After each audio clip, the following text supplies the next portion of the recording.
তো আইপিএল 2025-এর মরশুমেই 5 ম্যাচেই 3টিতে হার স্বীকার করতে হয়েছে কেকেআরকে।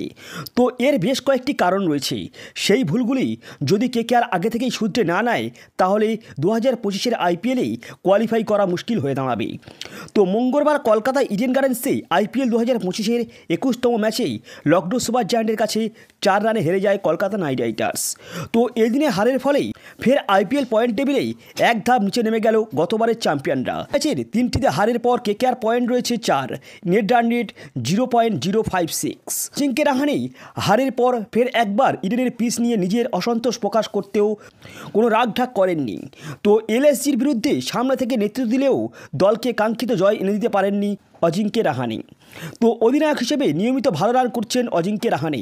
5 ইনিংসেই তার রান আরসিবির বিরুদ্ধে 56, রাজস্থান রয়্যালসের বিরুদ্ধে 18, মুম্বাইয়ের বিরুদ্ধে 11, সানরাইজ হায়দ্রাবাদের বিরুদ্ধে 38 এবং লখনৌ সুপার জায়ান্টের বিরুদ্ধে 61 রান করেছেন। তবেই ব্যাট হাতে ঝোড়ো ইনিংস খেললেও অধিনায়ক হিসেবে তিনি 100-তে 100 পাচ্ছেন না। তা নিয়েও হালকা প্রশ্ন তুলতে শুরু করেছে কেকেআরের ওয়াকিবহাল মহল।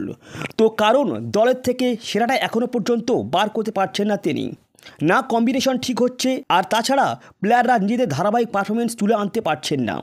তো 239 রানের বিশাল লক্ষ্য তাড়া করতে নেমেই কলকাতা নাইট রাইডার্স দ্রুত রান তুলতে শুরু করে। কুইন্টন ডিকক 9 বলে 15 এবং সুনীল নারিন 13 বলে 30 রানে তাড়াতাড়ি আউট হয়ে যান। তো এটা কেকেআরের দলের প্রথম একটি অসুবিধার কারণ। তো 5টি ম্যাচে খেলেও তাদের ওপেনিং জুটি এখনও পর্যন্ত ঝলক দেখাতে পারল না। কুইন্টন ডিকক একটি ম্যাচে দারুণ খেললেও বাকি ম্যাচে ফ্লপ শো জারি করেছেন, আর নারিন একদিনও গত মরশুমের মতো জ্বলে উঠতে পারেননি।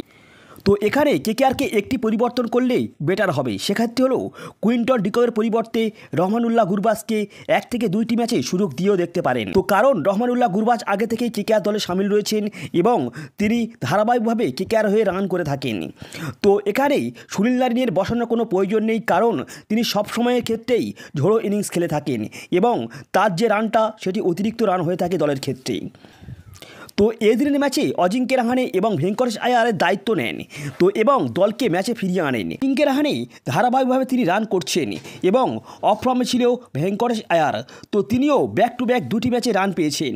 এক্ষেত্রে এই 2টি পজিশনের জন্য কেকেআরের অনেকটা মোটামুটি সমস্যার সমাধান হয়ে গেছে।